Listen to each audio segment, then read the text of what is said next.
বিক্রিয়া স্বতঃস্ফূর্ততা বা স্পন্টেনিটি of reaction নিয়ে আমরা দেখব এবং এই ক্ষেত্রে আমরা যেটা দেখব সেটা হচ্ছে কোন একটা তড়িৎ রাসায়নিক কোষ যদি আমরা দেখি তাহলে ওই তড়িৎ রাসায়নিক কোষের মধ্যে কিন্তু নিজে নিজে বিক্রিয়া ঘটে।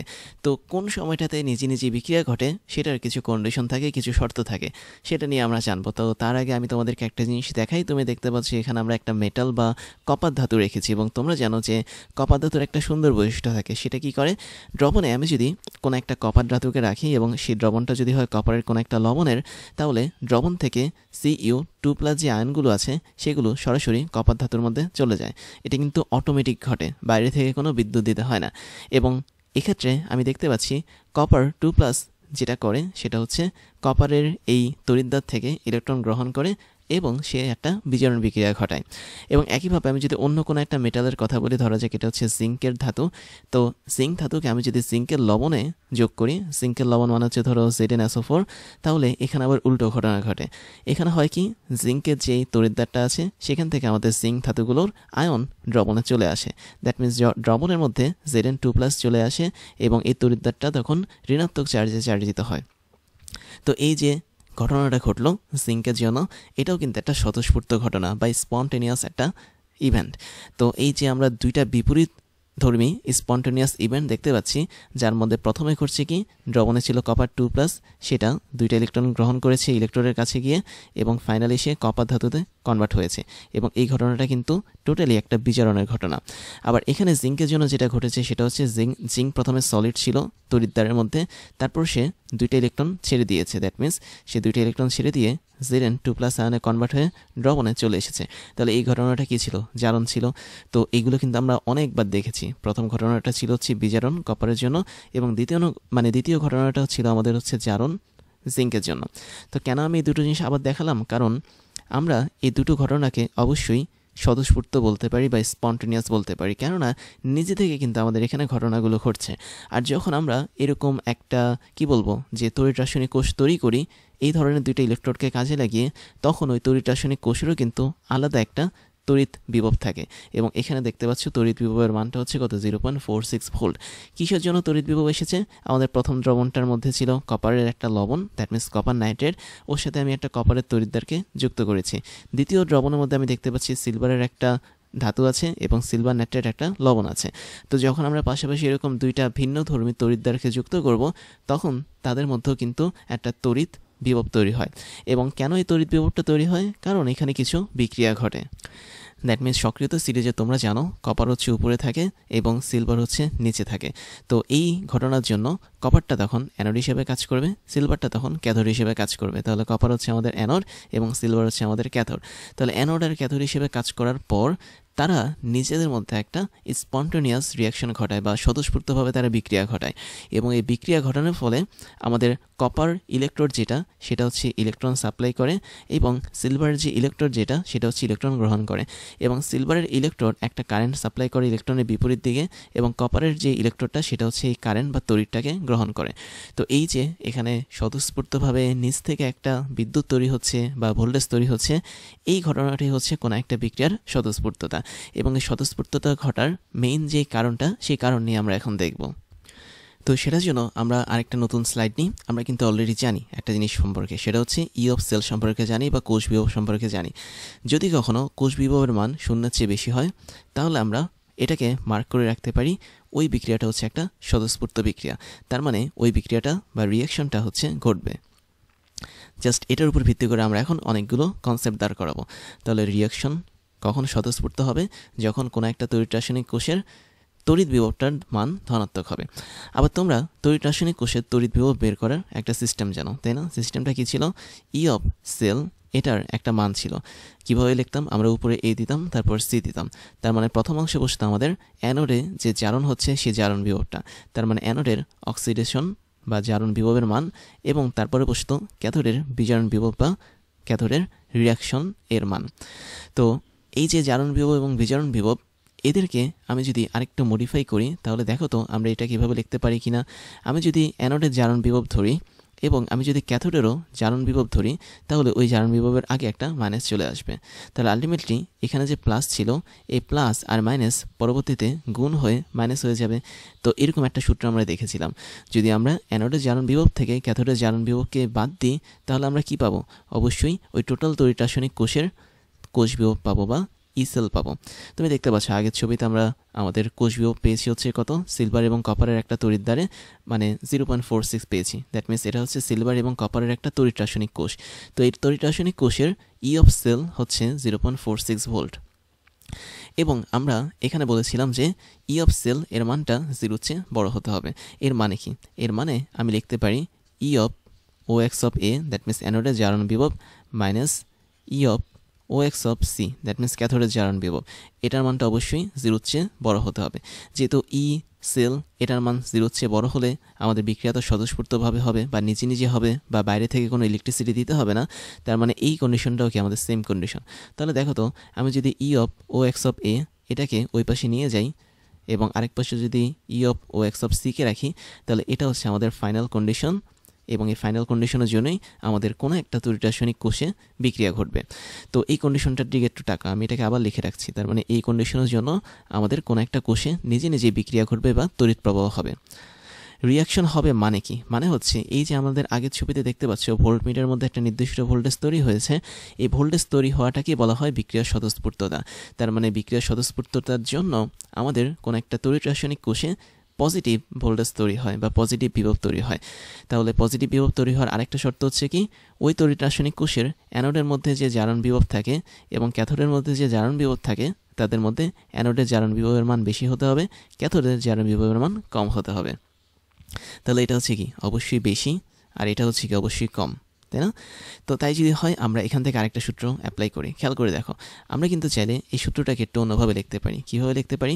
ই of cell is equal to আমরা লিখতে পারি, আমরা এখন অ্যানোডের বিজারণ বিভব হিসেবে লিখব। তাহলে বিজারণ বিভব কি? নেগেটিভ হবে। দ্যাট মিনস জারণ বিভবের বিপরীত মানে কি? বিজারণ বিভব। তার মানে আমরা যখন অ্যানোডের বিজারণ বিভব লিখতে যাব তখন আমরা সিম্পলি আগে একটা মাইনাস সাইন দেব। That means E of O X of A মানে যা, minus E of R E D of A মানে কি? তা একই জিনিস। তার মানে এটা নির্দেশ করে কি? আমাদের অ্যানোডের বিজারণ বিভব। এবং তার সাথে আমরা প্লাস হিসেবে দেবো কি? ক্যাথোডের বিজারণ বিভব অ্যাকর্ডিং টু সূত্র। তার মানে সূত্রের মধ্যে আমাদের এখানে যা ছিল এটা তাই আমি রেখেছি। তো এটাকে আমি যদি একটু সাজিয়ে লিখি, দেখো তো আমরা ইচ্ছা করলে ই অফ আর ইটি যেটা আছে বা ক্যাথোডের বিজারণ বিভব যেটা আছে সেটাকে আগে লিখতে পারি এবং অ্যানোডের যে বিজারণ বিভবটা আছে সেটাকে আমরা পরে লিখতে পারি, তাই না? এভাবে হচ্ছে অদল বদল করতে পারি। এবং এই টোটালটার মান কি ছিল? অবশ্যই এই টোটালটার মান ছিল হচ্ছে আমাদের মোট কোষ বিভব। এখন মোট কোষ বিভবের মান যদি শূন্যর চেয়ে বড় হয় তবে আমাদের ওই কোষের বিক্রিয়া স্বতঃস্ফূর্তভাবে হবে। That means greater than 0 is the main condition to create the reaction spontaneously. তাহলে তাই যদি হয়ে থাকে তো আমরা এর পরের লাইনে এভাবে লিখতে পারি যে E of R E D of C that means ক্যাথোডের বিজারণ বিভবের মান, আচ্ছা আমি একটু অন্যভাবে লিখি, মাইনাস অ্যানোডের বিজারণ বিভবের মান এটা গ্রেটার দেন 0 হতে হবে, তাই না? তাই যদি হয় তবে তো আমাদের বিক্রিয়াটা স্বতঃস্ফূর্তভাবে হবে। তাহলে আমরা আলটিমেটলি এখান থেকে লিখতে পারি E of R E D of C that means ক্যাথোডের বিজারণ বিভব এর মান অবশ্যই অ্যানোডের বিজারণ বিভবের মানের চেয়ে বেশি হতে হবে। তা না হলে কিন্তু আমাদের বিক্রিয়াটা স্বতঃস্ফূর্তভাবে হবে না। তাহলে দেখো তো এটাও আসলে আমাদের কিসের কন্ডিশন? এটা হচ্ছে আমাদের রিয়াকশন হবে এই কন্ডিশনটা। তাহলে রিয়াকশন বা স্বতঃস্ফূর্ত বিক্রিয়া হওয়ার আমরা তিনটা কন্ডিশন মোটামুটি পেলাম। একটা হচ্ছে ই অফ সেল যেটা, এটাকে অবশ্যই 0 চেয়ে বড় হতে হবে। একটা হচ্ছে আমাদের অ্যানোডের জারণ বিভবের মান ক্যাথোডের জারণ বিভবের মানের চেয়ে বেশি হতে হবে। আরেকটা হচ্ছে ক্যাথোডের বিজারণ বিভবের মান অবশ্যই অ্যানোডের বিজারণ বিভবের মানের চেয়ে বেশি হতে হবে। তো এই তিনটা কন্ডিশন আমি তোমাদেরকে মার্ক করে দিচ্ছি রেড কালারে। এটা হচ্ছে আমাদের ফার্স্ট কন্ডিশন, এটা হচ্ছে আমাদের সেকেন্ড কন্ডিশন এবং এটা হচ্ছে আমাদের থার্ড কন্ডিশন। এবং ঘুরে ফিরে তিনটা কন্ডিশন কিন্তু একই জিনিস মিন করে। এখন আমি যদি বলি কোনো একটা কোষ বিক্রিয়া ঘটবে না নিজে নিজে বা স্বতঃস্ফূর্তভাবে ঘটবে না, তাহলে তার কন্ডিশন কি হবে? সিম্পলি এগুলোর উল্টোটা হবে। তাহলে আমি একটু ছোট্ট করে লিখে দিচ্ছি, যদি কোনো কোষ বিক্রিয়া না ঘটতে চায় তাহলে অবশ্যই ওই কোষের কোষ বিভবের মানটা 0 চেয়ে কম হতে হবে বা 0 চেয়ে কম যে কোনো একটা মান যেটাকে আমরা নেগেটিভ মান বলি অর নেগেটিভ কোনো একটা মান হতে হবে, ঠিক আছে? তাই যদি হয় তাহলে এই কন্ডিশনটা আমাদেরকে কি মিন করবে? এটা মিন করবে আমাদের কোনো কোষ বিক্রিয়া স্বতঃস্ফূর্তভাবে হবে না। তাহলে নো সেল রিয়াকশন অথবা নো রিয়াকশন, রিয়াকশন মানে বিক্রিয়া, এবং কোষ বিক্রিয়া যদি স্বতঃস্ফূর্তভাবে না ঘটে তার মানে আমরা সেখান থেকে কি পাবো না, কোনো তড়িৎ প্রবাহ পাবো না। এবং এটার জন্য আমাদের এই দুটো সূত্র কিন্তু উল্টে যাবে। দ্যাট মিন্স ওই মুহূর্তে আমাদের অ্যানোডের যেই জারণ বিভবটা আছে সেটা অবশ্যই কম হবে ক্যাথোডের জারণ বিভবের তুলনায়। দ্যাট মিন্স এটা ছিল আমাদের ক্যাথোডের জারণ বিভব, এবং একই সাথে আমাদের উপরের এই সূত্রটাও উল্টে যাবে। দ্যাট মিন্স আমাদের উপরের সূত্র ছিল কি, E of ReD of C, that means ক্যাথোডের বিজারণ বিভব এটা অবশ্যই ছোট হয়ে যাবে তখন অ্যানোডের বিজারণ বিভব হচ্ছে। তাহলে এটাই হচ্ছে আমাদের এই তিনটা কন্ডিশন যার মাধ্যমে আমাদের কোনো একটা বিক্রিয়া মানে স্বতঃস্ফূর্তভাবে বা স্পন্টেনিয়াসলি ঘটবে না। এখন এই যে বিক্রিয়াটা স্বতঃস্ফূর্তভাবে ঘটে এর মানেটা কি, এর মানেটা বোঝানোর জন্য আমি তোমাদেরকে আবারও সেই তড়িৎ রাসায়নিক সিরিজ যেটা আছে বা ধাতুর যে সক্রিয়তা সিরিজ সেটা দেখাচ্ছি। তাহলে তড়িৎদ্বার বিভব অনুসারে আমরা ধাতুর সক্রিয়তা সিরিজ দেখতে পাচ্ছি, যেখানে তোমরা অনেকগুলো ধাতু দেখতে পাচ্ছ। কিছু ধাতু উপরের দিকে কাজ করছে যারা বেশি সক্রিয়, কিছু ধাতু নিচের দিকে কাজ করছে যেগুলো হাইড্রোজেন নিয়েছে ওগুলো হচ্ছে কম সক্রিয়। তো ধরো আমি এখানে তোমাকে দুইটা ধাতু সিলেক্ট করতে বললাম, সিলেক্ট করে আমি তাদেরকে নিয়ে একটা তড়িৎ রাসায়নিক কোষ বানাতে বললাম, এবং কথার কথা আমি তোমাকে কী কী দিলাম, ধরো আমি তোমাকে ম্যাগনেসিয়াম দিলাম এবং আমি তোমাকে আয়রন দিলাম। তার মানে তোমার হাতে আছে এখন ম্যাগনেসিয়াম, তোমার হাতে আছে এখন আয়রন। এখন তুমি চাইলে এই ম্যাগনেসিয়ামটাকে আমি একটু নিচে নিচে লিখি তাহলে বুঝতে পারবে। তুমি চাইলে একদম প্রথম কেস অনুসারে, আমি যদি ফার্স্ট কেস ধরি আর এখানে আমি যদি সেকেন্ড কেস ধরি, তাহলে আমরা দুইটা কেস ইউজ করতে পারবো। প্রথম কেস হচ্ছে কি, আমরা চাইলে ম্যাগনেসিয়ামটাকে অ্যানোড হিসেবে কাজ করাতে পারি, আমি শুধু এ লিখলাম, ঠিক আছে, এবং আয়রনটাকে আমরা ক্যাথোড হিসেবে কাজ করাতে পারি। এটা হচ্ছে আমাদের ফার্স্ট কেস। সেকেন্ড কেস হচ্ছে আমরা ম্যাগনেসিয়ামটাকে চাইলে ক্যাথোড হিসেবে কাজ করাতে পারি, আয়রনটাকে আমরা চাইলে অ্যানোড হিসেবে কাজ করাতে পারি।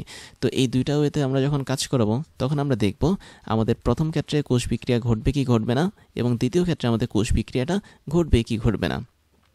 তাহলে ফার্স্ট কেস অনুসারে আমরা দেখি ম্যাগনেসিয়ামটাকে আমরা অ্যানোড হিসেবে নিয়েছি। ম্যাগনেসিয়ামটাকে তুমি যদি অ্যানোড হিসেবে নাও তার মানে ম্যাগনেসিয়ামের অবশ্যই কী থাকবে, তুমি ছকে দেখতে পাচ্ছ একটা নির্দিষ্ট প্রমাণ বিজারণ তড়িৎদ্বার বিভব রয়েছে, এবং আয়রনেরও কি রয়েছে, একটা প্রমাণ তড়িৎদ্বার বিজারণ বিভব রয়েছে। তার মানে আমরা এই দুটোকে ইউজ করে দেখব যে সেল রিয়াকশনের মাধ্যমে যেই কোষ বিভবটা তৈরি হয় সেটা ধনাত্মক আসে নাকি ঋণাত্মক আসে। তাহলে চলো আমরা এই কাজটা করি। আমাদের প্রথমে ই অফ সেল বের করতে হবে, তাই না? আমরা ই নট অফ সেলও লিখতে পারি, যেহেতু আমাদের এখানে প্রমাণ বিজারণ বিভব দেওয়া, তার মানে আমরা এখন প্রমাণ কোষ বিভবটা বের করব। তো আমরা আরেকটু জিনিস অ্যাড করি আগের স্লাইডে। তোমাদের এখানে ই সেল অফ মানে গ্রেটার দেন 0 এটা যেমন সত্য, আমাদের E naught of cell greater than 0 এটাও কিন্তু শর্ত হবে রিয়াকশন স্পন্টেনিয়াসলি হওয়ার জন্য। একইভাবে আমাদের এখানে এই সত্যটা ইউজ হবে, that means E naught of cell smaller than 0, এটাও আমাদের কাজ করবে। দ্যাট মিন্স আমরা ইচ্ছা করলে যে কোনো একটা তড়িৎ রাসায়নিক কোষের কোষ বিভব নিতে পারি অথবা তার প্রমাণ কোষ বিভব নিতে পারি। সেটা যদি 0-র চেয়ে বড় হয় তাহলে স্বতঃস্ফূর্তভাবে বিক্রিয়া ঘটবে, আর যদি 0-র চেয়ে ছোটো হয় তাহলে স্বতঃস্ফূর্তভাবে বিক্রিয়া ঘটবে না। তাহলে আমরা এখানে ই নট অফ সেল কেন নিব, কারণ আমাদের এখানে খেয়াল করে দেখো প্রমাণ বিজারণ বিভব বা ই নট দেওয়া আছে।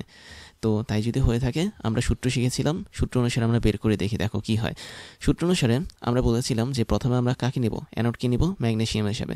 তার মানে আমরা এখানে যদি অ্যানোড হিসেবে ম্যাগনেসিয়াম কিনি, ক্যাথোড হিসেবে যদি আয়রন কিনি, তাহলে ই নট অফ সেল হবে AC, এভাবে বের করব, এবং এখানে বসবে কি আমাদের E naught of OX of A, that means অ্যানোডের জারণ বিভব বসবে, প্লাস এখানে বসবে ক্যাথোডের বিজারণ বিভব। এভাবে কিন্তু আমরা শিখেছিলাম, তাই না? তো তাই যদি হয়ে থাকে তাহলে মানগুলো বসাও। তুমি যদি এখানে অ্যানোডের জারণ মান বের করতে চাও তাহলে পারবে না, কারণ আমাদের ছকে দেখতে পাচ্ছি এখানে সব কিছু কিন্তু প্রমাণ বিজারণ বিভব বিষয়ে দেওয়া। তো অ্যানোড হিসেবে যেহেতু আমি ম্যাগনেসিয়াম ইউজ করেছি, আমরা ম্যাগনেসিয়ামের এখানে প্রমাণ বিজারণ বিভব পাচ্ছি। তুমি জাস্ট এই চিহ্নটাকে পরিবর্তন করে দিলেই বা অপোজিট করে দিলেই কিন্তু প্রমাণ জারণ বিভব পেয়ে যাবে। তার মানে আমাদের প্রমাণ জারণ বিভবটা কী হবে ম্যাগনেসিয়ামের জন্য, প্লাস 2.36 হবে। খেয়াল করে দেখেছো, আমরা কিন্তু এভাবে করতে পারি। তারপর প্লাস আমরা এখন কি করব, আমরা ক্যাথোডের বিজারণ বিভব বসাবো বা প্রমাণ বিজারণ বিভব বসাবো। ক্যাথোড হিসেবে আমাদের আয়রন কাজ করছে, আর আয়রনের প্রমাণ বিজারণ বিভব কিন্তু অলরেডি দেওয়া -0.44। তার মানে এটা যোগ করে দিই, -0.44 যোগ করে দিলাম। এখন দেখো তো কী হয়, আমরা যদি এটা হিসাব করি তুমি দেখতে পাচ্ছ স্পষ্ট এখানে একটা পজিটিভ মান আসবে। আমি এখানে হিসাব করলাম না, কেননা 2.36 থেকে আমি যদি 0.44 বাদ দিই অবশ্যই আমরা এখানে একটা পজিটিভ বা ধনাত্মক ভ্যালু পাবো। আর যদি পজিটিভ বা ধনাত্মক ভ্যালু পাই এটা আমাদেরকে কী নির্দেশ করবে, এটা আমাদেরকে নির্দেশ করবে হচ্ছে আমাদের এখানে অবশ্যই বিক্রিয়াটা হবে বা স্বতঃস্ফূর্তভাবে হবে। তার মানে আমরা ম্যাগনেসিয়ামকে যখন অ্যানোড হিসেবে রাখবো আয়রনকে যখন ক্যাথোড হিসেবে রাখবো আমাদের বিক্রিয়াটা হবে, এই জন্য আমি একটা এখানে রাইট চিহ্ন দিলাম, এবং বিক্রিয়াটা স্বতঃস্ফূর্তভাবে হবে। এখন আমি যদি উল্টো কাজ করি, দ্যাট মিনস আমরা যদি ম্যাগনেসিয়ামটাকে ক্যাথোড হিসেবে রাখি এবং আয়রনকে যদি অ্যানোড হিসেবে রাখি, তাহলে কি হবে? তাহলে দেখো আমাদের এখানে এই ভ্যালুগুলো কিন্তু চেঞ্জ হয়ে যাবে। এই ভ্যালুগুলো হচ্ছে আমি এখন মুছে দিচ্ছি, যেহেতু তোমরা অলরেডি দেখেছো। আমরা এখন সেকেন্ড কেস নিয়ে কাজ করব। তো ম্যাগনেসিয়ামকে আমি ক্যাথোড এবং আয়রনকে আমি অ্যানোড হিসেবে যদি রাখি, তাহলে আমরা এই জায়গাটাতে বসাবো আয়রনের জারণ বিভবকে।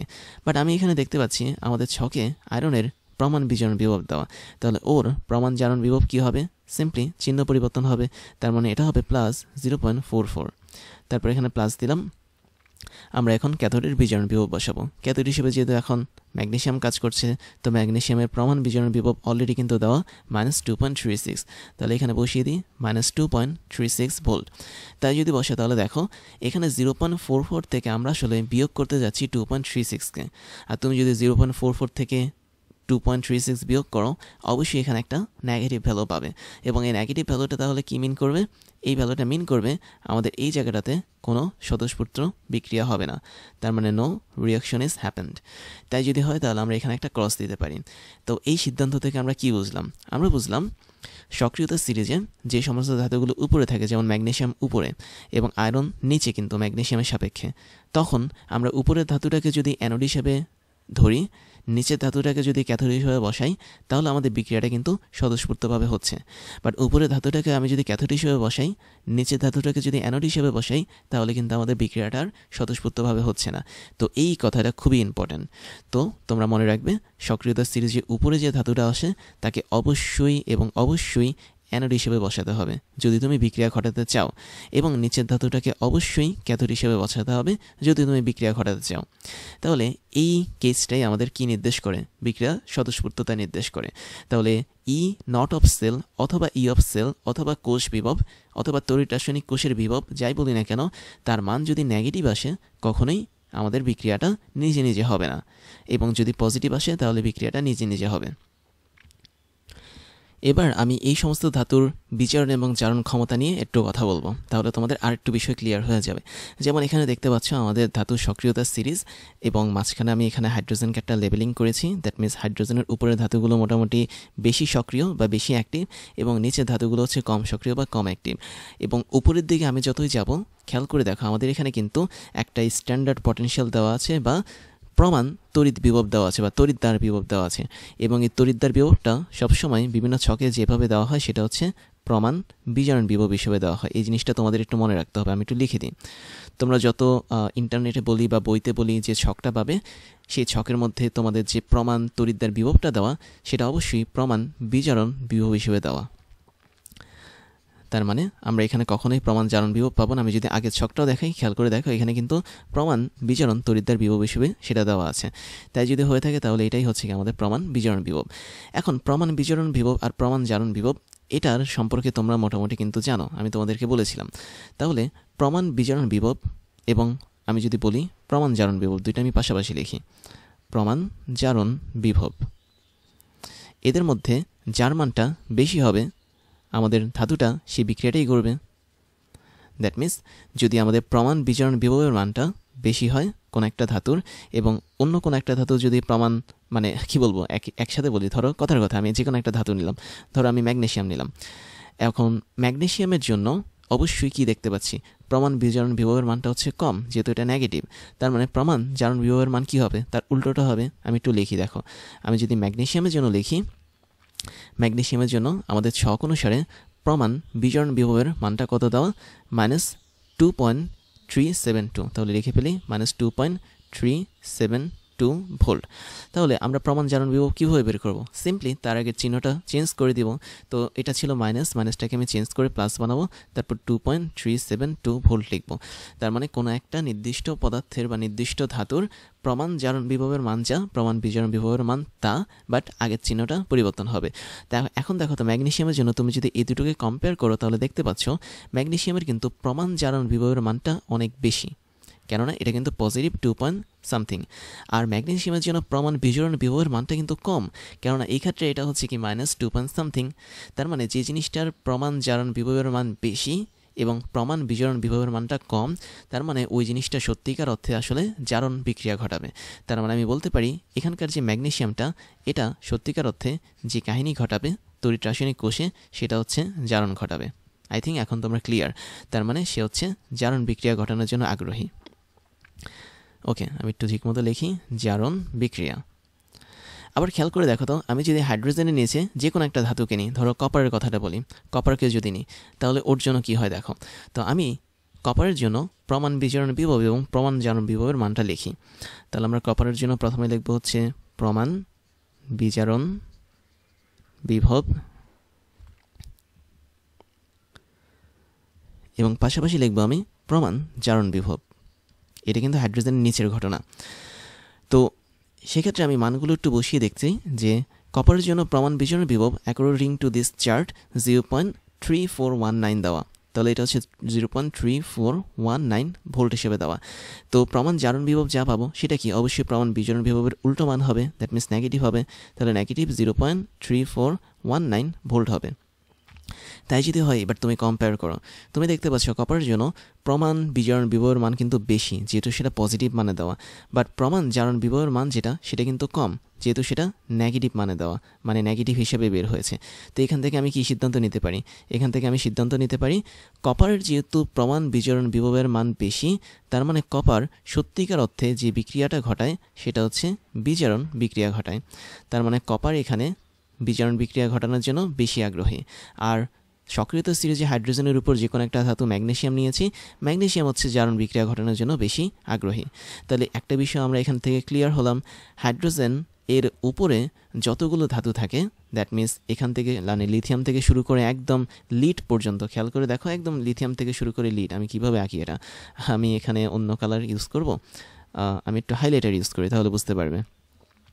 একদম লিথিয়াম থেকে শুরু করে লিড পর্যন্ত যতগুলো ধাতু থাকে তারা সত্যিকার অর্থে জারণ বিক্রিয়া ঘটানোর জন্য আগ্রহী থাকে, এবং হাইড্রোজেনের নিচে সালফার থেকে শুরু করে একদম ফ্লোরিন পর্যন্ত যতগুলো ধাতু বা অধাতু থাকে তারা হচ্ছে বিজারণ বিক্রিয়া ঘটানোর জন্য ইচ্ছুক থাকে বা কাজ করে। এটা হচ্ছে আমাদের মেইন কনসেপ্ট।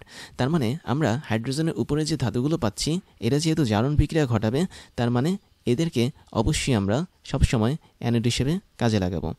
এবং হাইড্রোজেনের নিচে যতগুলো ধাতু বা অধাতু আছে তারা যেহেতু বিজারণ বিক্রিয়া ঘটায়, এদের সবাইকে আমরা সবসময় ক্যাথোড হিসেবে কাজে লাগাবো, কেননা ক্যাথোডে বিজারণ ঘটে এবং অ্যানোডে কিন্তু জারণ ঘটে।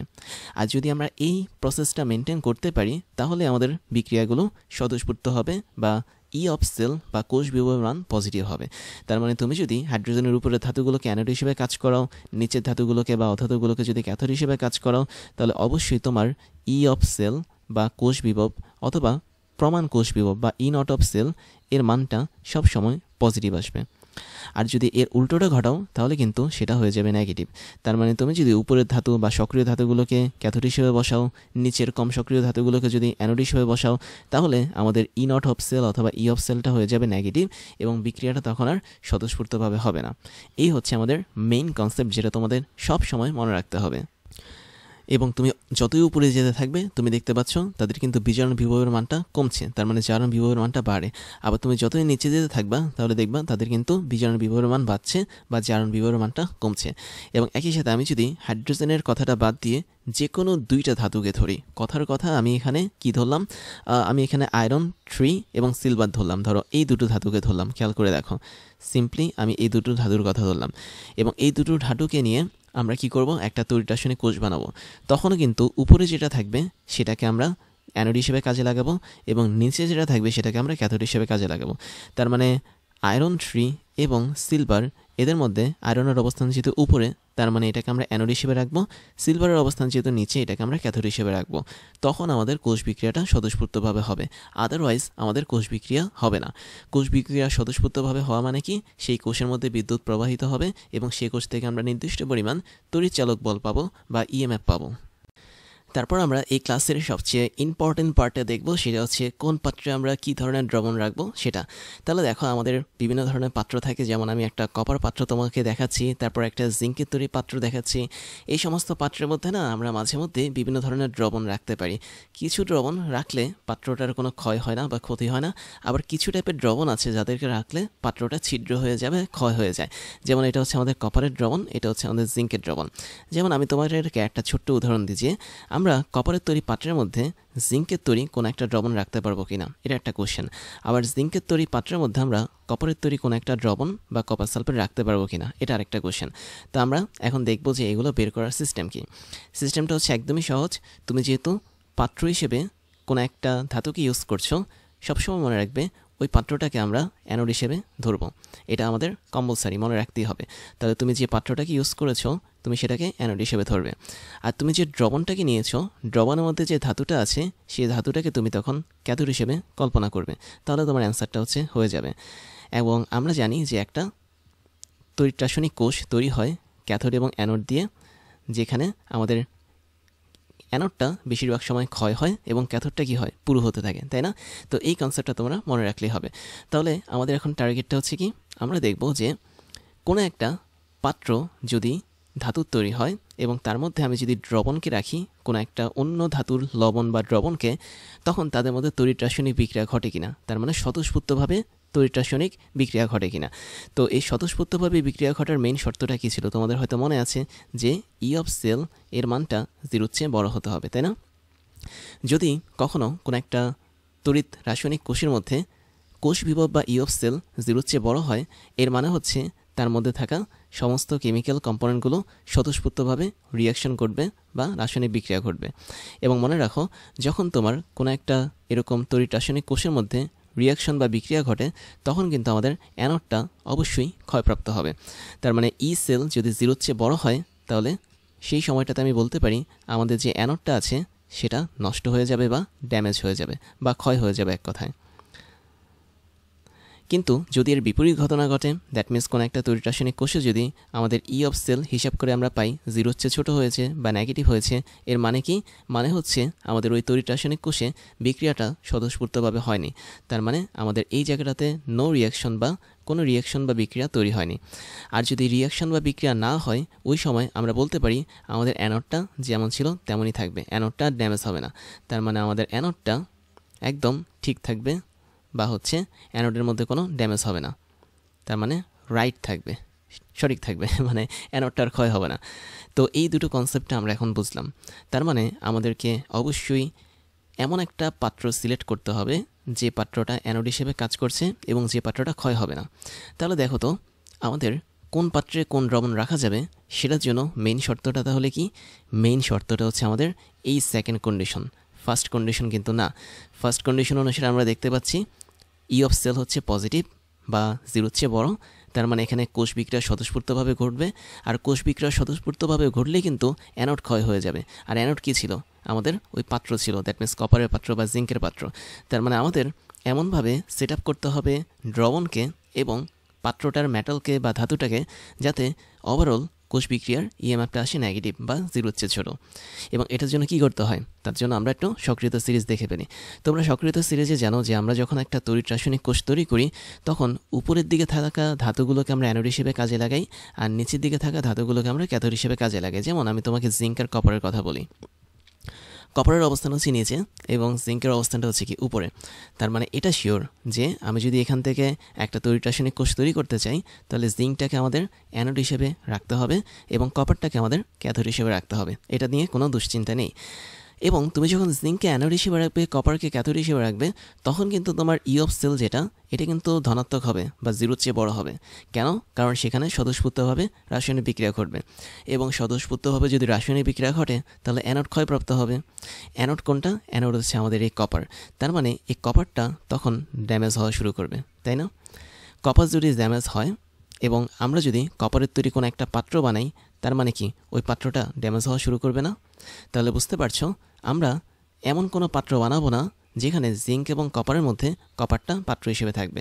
তার মানে তুমি যদি কপারের একটা পাত্র তৈরি করো এবং জিঙ্কের তৈরি কোনো একটা যদি দ্রবণ নাও, দ্যাট মিনস জিঙ্ক সালফেট, তার মানে জিঙ্ক সালফেটটাকে তুমি কপারের পাত্রে তখন রাখতে পারবে না, কেননা জিঙ্ক সালফেটের থেকে আসে এই জিঙ্কটা কপারটাকে খেয়ে ফেলবে বা কপারটাকে নষ্ট করে ফেলবে। তার মানে এটা হচ্ছে একটা মেইন টেকনিক। না আমি একটু উল্টো বলেছি, আমি একটু মিস্টেক করেছি এখানে। আমাদের এখানে যেহেতু অ্যানোডটা হচ্ছে পাত্র হিসেবে কাজ করে, তার মানে অ্যানোড ক্ষয় হবে। ওয়েট, আমি এখানে একটু ভুল বলেছি, আমি আবার শুরুর থেকে বলি। আমাদের প্রথম টার্গেট হচ্ছে কি জিঙ্ক আর কপার নিয়ে আমি কাজ করছি, তাই না? তো জিঙ্ক হচ্ছে অ্যানোড, কপার হচ্ছে ক্যাথোড, অ্যাকর্ডিং টু তড়িৎ রাসায়নিক কোষ। তো আমি যদি তোমাদেরকে জিঙ্কের একটা পাত্র তৈরি করি, দ্যাট মিনস আমাদের জিঙ্কটা হচ্ছে এখন একটা পাত্র। এবার দেখো, তো জিঙ্ক যদি আমাদের পাত্র হয়, তার মানে কি কপার হবে কি তার একটা দ্রবণ, তার মানে কপারটা এখন কপার সালফেট একটা দ্রবণ হিসেবে কাজ করবে। এবং সেক্ষেত্রে যেহেতু তড়িৎ রাসায়নিক কোষের ক্ষেত্রে ই অফ সেল গ্রেটার দ্যান 0, তার মানে এখানে একটা রিয়াকশন হবে বা বিক্রিয়া ঘটবে এবং এই বিক্রিয়ার জন্য অ্যানোডটা ক্ষয় হবে। আর আমরা অ্যানোড হিসেবে কাকে কাজে লাগিয়েছি? জিঙ্ককে। তার মানে জিঙ্কটা হয়েছে কি এখানে ক্ষয় হয়ে যাবে। আর জিঙ্ক ক্ষয় হওয়া মানে কি পাত্র ক্ষয় হওয়া যাওয়া। তার মানে পাত্র যে ক্ষয় হয়ে যাবে, এটার জন্য আমাদের ওই পাত্রের মধ্যে আর কপার সালফেটকে রাখা যাবে না। তার মানে তোমরা বুঝতে পারছো, জিঙ্কের তৈরি কোনো একটা পাত্রের কথা যদি আমি নেই এবং সে পাত্রের মধ্যে যদি আমি কপার সালফেট রাখি, তাহলে এই ক্ষেত্রে আমাদের ই অফ সেল যেটা, সেটা সাধারণত 0-র চেয়ে বড় হবে বা বিক্রিয়া স্বতঃস্ফূর্তভাবে ঘটবে বা হচ্ছে আমাদের অ্যানোড ড্যামেজ হবে, অথবা বলতে পারি জিঙ্ক ধাতুটা ক্ষয় হয়ে যাবে। তো এবার আমি এখন উল্টো কাজ করব। উল্টো কাজটা হচ্ছে কি, আমি এখন জিঙ্কটাকে পাত্র না বানিয়ে কপারটাকে পাত্র বানালাম। ধরো কপার হচ্ছে আমাদের এই ক্ষেত্রে পাত্র। তখন কি হবে দেখো, তখন আমি স্পষ্ট দেখতে পাচ্ছি আমাদের এখানে যদি কপারটাকে পাত্র বানাই, এর মানে হচ্ছে কি কপারটা তখন অ্যানোড হিসেবে কাজ করছে। তার মানে আলটিমেটলি আমাদের এখানে যে জিঙ্কটা আছে সেটা তখন ক্যাথোড হিসেবে কাজ করবে, কেননা পাত্র মানে হচ্ছে কি অ্যানোড, এটা তোমাকে মনে রাখতে হবে। তো যদি আমি কপারটাকে অ্যানোড বানাই, জিঙ্ককে যদি ক্যাথোড বানাই, তাহলে দেখো তো এটা ঠিক আগের প্রসেসের উল্টো প্রসেস। দ্যাট মিন্স এই ক্ষেত্রে আমাদের দ্বিতীয় কন্ডিশনটা কাজ করবে এবং সেক্ষেত্রে আমাদের ই অফ সেল এটা 0-র চেয়ে ছোটো আসবে। তার মানে আমরা যদি কোনো একটা কম সক্রিয় ধাতুকে অ্যানোড বানাই, বেশি সক্রিয় ধাতুকে যখন ক্যাথোড বানাবো, তখন কিন্তু কোষ বিভবের মানটা 0-র চেয়ে ছোটো আসবে। আর 0-র চেয়ে যখন ছোটো আসবে, তার মানে ওই কোষ বিক্রিয়াটা ঘটবে না, নো রিয়াকশন, এবং এই ক্ষেত্রে আমাদের অ্যানোডটা ঠিক থাকবে বা রাইট থাকবে। তার মানে কপারের যে পাত্রটা আছে এটা আর ড্যামেজ হবে না, নো ড্যামেজ। তাই যদি হয়ে থাকে, তাহলে আমাদের প্রথম কন্ডিশন যেটা ছিল সেটা হচ্ছে কপারের তৈরি পাত্রে আমরা জিঙ্ক সালফেট রাখতে পারবো কিনা। তার মানে অবশ্যই রাখতে পারবো, কেননা এক্ষেত্রে আমাদের ই অফ সেল যেটা, সেটা হচ্ছে 0-র চেয়ে ছোটো আসবে এবং 0-র চেয়ে যদি ছোটো আসে, তাহলে কি বিক্রিয়া ঘটবে না স্বতঃস্ফূর্তভাবে। আর বিক্রিয়া যদি না ঘটে, তার মানে কপার এখানে কখনোই জিঙ্ক সালফেট থেকে এই সালফেট আয়নটাকে নিতে পারবে না। তো সেকেন্ড কেসে যেটা হয় সেটা হচ্ছে জিঙ্ক বেশি সক্রিয় বলে সে কপার থেকে সালফেটটাকে নিজের দিকে টেনে নেয়, এই জন্য জিঙ্কের যে পাত্রটা আছে সেটা ক্ষয় হয়। বাট দ্বিতীয় ক্ষেত্রে আমাদের কপারটা হচ্ছে জিঙ্কের চেয়ে কম সক্রিয়, তাই জিঙ্কের সাথে যুক্ত থাকা সালফেট আয়নটাকে কপার নিজের দিকে কখনোই টেনে নিতে পারে না, যার জন্য কপারের পাত্রটা সুরক্ষিত থাকে। তাহলে একটা বিষয় আমরা এখান থেকে বলতে পারি যে তড়িৎ রাসায়নিক কোষের জন্য যে ঘটনাটা কাজ করে, আমাদের পাত্রের মধ্যে কোনো একটা দ্রবণ রাখলে তার বিপরীত ঘটনাটা আমাদের কাজ করাতে হবে। কেননা তুমি দেখতে পাচ্ছ তড়িৎ রাসায়নিক কোষের ক্ষেত্রে আমরা উপরের দিকে যে ধাতুগুলো থাকে তাদেরকে আমরা মানে অ্যানোড হিসেবে রাখি এবং নিচের দিকে ধাতুগুলোকে আমরা ক্যাথোড হিসেবে রাখি। বাট যদি আমি কোনো একটা পাত্রে সত্যিকার অর্থে কোনো একটা দ্রবণকে ঠিকঠাক মতো রাখতে চাই যাতে আমাদের পাত্রের কোনো ক্ষয় না হয়, সেক্ষেত্রে কী করি, আমরা উপরের দিকে থাকা সক্রিয় ধাতুগুলোকে ক্যাথোড হিসেবে ধরি এবং নিচের দিকে থাকা কম সক্রিয় ধাতুগুলোকে অ্যানোড হিসেবে ধরি, কেননা অ্যানোড আমাদের ক্ষয় হয় সেজন্য। তাহলে এখান থেকে আমরা একটা বিষয় কিন্তু খুব সুন্দরভাবে বলতে পারি, সেটা হচ্ছে আমি তোমাকে একটু মার্ক করে দিচ্ছি তীর দিয়ে। ধর আমি এখানে মার্ক করি, যদি আমি উপরের দিকে উঠতে চাই এবং উপরের দিকে কি পাই, বেশি পরিমাণ সক্রিয় ধাতু, আর নিচের দিকে যদি নামি কম সক্রিয় ধাতু পাবো। তার মানে আমরা দেখেছিলাম নিচের দিকে থাকা কম সক্রিয় ধাতুগুলোকে আমরা যখন পাত্র বানাবো তখন আমাদের পাত্রটা আর ক্ষয় হচ্ছে না।